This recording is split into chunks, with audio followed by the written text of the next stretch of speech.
பிரியப்பட்டவர்களே, அவர் நம்மளை நேசிக்கிற தேவனாய் இருக்கிறார். ஆமேன், ஆமேன், ஆமேன். அவர் நம்மளை தேடி வந்த தேவன். ஆமேன், சோத்திரம். எத்தனை பேருக்கு சொல்ல முடியும், நான் அவரை தேடி செல்லவில்லை, அவர் என்னை தேடி வந்தார். நான் கேளாமலே அவர் எனக்காக ஜீவனை கொடுத்தார் என்று சொல்லி, நான் தேடாமலே அவர் என்னை தேடிய தேவன், நான் கேளாமலே அவர் எனக்கு ஜீவனை கொடுத்த தேவன். ஆமேன், சோத்திரம். ஹல்லேலூயா. ஆமேன். நான் நேசிக்காத பொழுதும் அவரை என்னை நேசித்த தேவன், நான் அவரை அறியாதிருந்தும் அவர் என்னை அறிந்திருந்தார். ஆண்டவர் கோரேசை பார்த்து சொல்லுகிறார், கோரேசே, ஆமேன், சோத்ராம், கோரேஸ் பிறக்கிறதுக்கு 200 வருடங்களுக்கு முன்னாடி கொடுக்கப்பட்ட வாக்குத்தத்தம் ஏசாயாவின் மூலமாயிற்று. நான் அபிஷேகம் செய்கின்ற கோரேஸ். ஆமேன், சோத்ராம். நான் அபிஷேகம் செய்யப்பட்டவன் அவன். ஆமேன், ஆமேன். அவன் என்னை அறியாதிருந்தும் நான் அவனை அறிந்தேன். ஆமேன், சோத்ராம். நான் தான் அவனை நடத்துகிறேன் என்று அவன் அறியும்படிக்கு நான் இதை அவனுக்கு செய்வேன் என்று சொல்லி, இன்றைய நாளும் இதை கேட்டுக்கொண்டிருக்கிற பிரியப்பட்டவர்களை ஆண்டவர் சொல்லுகிறார், அவர் உங்களோட வாழ்க்கையில் இதை செய்தார் என்று சொல்லி நீங்கள் அறிந்து கொள்ளும்படி அவர் உங்கள் வாழ்க்கையில் அற்புதம் செய்கிற தேவனாய் இருக்கிறார். ஆமேன், சோத்ரம். ஹல்லேலூயா. அவர் நேற்றும் இன்றும் என்றும் மாறாத தேவன். சில நேரத்தில் நம்மள மனசு எப்படி இருக்குமா, மனம் அடிந்து போயிருக்குமா, நமக்கு வெறுத்து போயிருக்குமா, என்ன ஆண்டவரே நாங்க எல்லாம் செய்யறோம், அப்பா எனக்கு இப்படித்தானே நடக்குது, எவ்வளவு ட்ரை பண்ணி இப்படித்தானே நடக்குது, ஏதோ ஒரு காரியத்துல சோர்ந்து போய் இருப்பீங்க என்று ஆண்டவர் சொல்லுகிறார். ஆமேன், சோத்ரம். காத்திருப்பது உன் இருதயத்தை இழைக்க செய்தாலும், ஆமேன், சோத்ரம், நீ விரும்பியது கிடைக்கிற பொழுது அது எப்படி இருக்குமாம், ஜீவ வேட்சத்தை போல் இருக்கும். ஹல்லேலூயா. காத்திருப்பது உன்னுடைய இருதயத்தை இழைக்க செய்யும். காத்திருக்கிறதுன்றது யாருக்குமே பிடிக்காத ஒரு காரியம். ஆனா ஆண்டவர் சொல்லுகிறார், அது உனக்கு கிடைக்கிற பொழுது ஜீவ விருட்சத்தை போல் இருக்கும். எவனும் உன்னிடத்திலிருந்து பறித்து கொள்ள முடியாத காரியம். இந்த லோகத்துல சகலத்தை சகலாலும் திருடிக்கொள்ள முடியும். பணங்கள், ஆமேன், சோத்திர, நகைகள், ஆமேன், பொருள், பண்டங்கள், சகலத்தையும் திருடிக்கொள்ள முடியும்.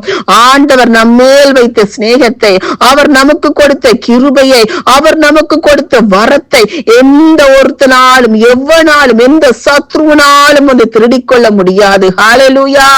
அவர் நல்ல தேவனாய் இருக்கிறார். அவர் நமக்காக ஒரு வாசலை திறக்கிற பொழுது உன் சத்ருவுக்கும் அந்த வாசலை அடைக்க முடியாது. ரிகதரமண சந்தன தனா கனதரமண சந்தரக்க துரபபா சந்தரே. Thank you holy spirit. இன்றைய நாளும் தேவன் நமக்கு கொடுத்த வார்த்தை கூட ஆயிட்டு நாம் போகலாம். ஆமேன், சோத்ராம். சாமுவேல் 1 சாமுவேல்ல ஆமேன் 23ஆம் அதிகாரத்துல சொல்லப்பட்டிருக்கிறது. ஆமேன், சோத்ராம்.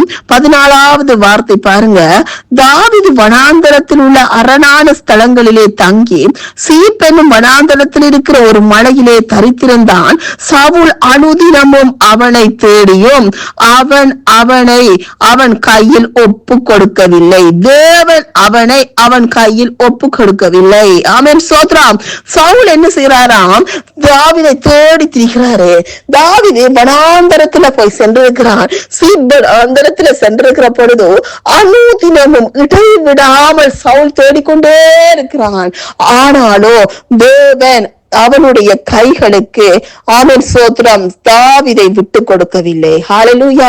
இந்த காலை வேளையிலையும் சத்ருவானவனை துரத்தி திரிந்தாலும், உனக்கு தீங்கு செய்யற ஆயுதங்கள் பல உன்னை தேடி வந்தாலும், ஆண்டவருடைய பிள்ளைகளை ஆண்டவர் சொல்லுகிறார், அவர் அவர்களுடைய கைக்கு உங்களை கொடுக்க மாட்டார். ஆமென் ஸ்தோத்திரம். பிசாசானவன் யோபனுடைய வாழ்க்கையில வந்த பொழுது அவன் ஆண்டவர்கிட்ட போய் நிக்கிறான். ஹல்லேலூயா. நிக்கிற பொழுது அவன் சொல்லுகிறான், குற்றப்படுத்தி கொண்டே இருக்கிறான். இதனாலதான் யோபுனை சிநேகிக்கிறான். நீ இப்படி பண்ணும் அப்படி பண்ணும், பிராணன் மேல கை வையும் என்று பிராணன் வரைக்கும் வந்தாச்சு. அவன் அந்தஸ்து போய், அவன் பணம் போய், பிள்ளைகள் போய், உயிர் சேதம், பொருள் சேதம், சகலம் சேதப்படுத்தியோ கடைசியில சொல்றான், அவனை பிராண சேதப்படுத்தினி, அப்பதான் அவனை விட்டு போவான். அவன் அதனாலதான் இருக்கிறான் என்று ஆண்டவர் அதுக்கும் அனுமதிக்கிறார். ஆனாலும் ஜோபு சொல்லுகிறார், கரங்களை பரலோகத்துக்கு நேராயிட்டு உயர்த்தி அவர் கொடுத்தார், அவர் எடுத்தார், அவருடைய நாமத்துக்கு ஸ்தோத்திரம். ஹல்லேலூயா. இந்த காலை வேளையிலையும் இன்றைய நாளையும் ஆமென் ஸ்தோத்திரம். எத்தனை பேருக்கு சொல்ல முடியும்? அவர் கொடுத்தார், அவர் எடுத்தார், அவருடைய நாமத்துக்கு ஸ்தோத்திரம். ஆமென் ஸ்தோத்திரம். ஆமென், ஆமென், ஆமென். அந்த இடத்துல ஜோபு வந்து அவர் கொடுத்தார் என்றதுக்காக அவர் மேல அன்பு வைக்கல, அவர் என் தேவன், ஹல்லேலூயா, என் பிராண ரெட்சர் என்று சொல்லி அவன் வந்து அன்பு வைத்தான். அந்த ஒரு சிநேகம் இருந்தால் போதும், ஆண்டவர் நம்மளை உயர்த்துவார். நாம் தேடுகிற சகலது நமக்கு பின்னாடி வரும். 1ஆம் அதிகாரம் 2ஆம் அதிகாரத்துல வந்து நிக்கிறான். பிசாசானவர் 3 4 5 6 அதிகாரங்களை பார்த்தா அவன் டயர்ட் ஆயிட்டான். இதுக்கு மேல இவனோட நம்ம யுத்தம் பண்ண முடியாது, இதுக்கு மேல வந்து ஆமென் சோத்திரம் ஜோபுக்கு பக்கத்துல நிக்க முடியாது என்று சொல்லி ஹல்லேலூயா அவன் ஒரு தரம் 2 தரம் அடிப்பான். 3ஆவது தரம் நம்ம தேவனுக்காக நிற்கிற பொழுது அவனுக்கு அது பரம அடியா இருக்கும். அவன் நினைச்சு பாப்பான், இனிமேல் இவங்கள்ட்ட வேலைன்னு சொல்லி விட்டுட்டு போயிடுவான். ஹல்லேலூயா. பிரியப்பட்டவர்களே, இந்த வார்த்தை இந்த நாளும் கர்த்தர் ஒவ்வொருத்தவங்களை ஆசீர்வதிப்பாராக. ஆமீன்.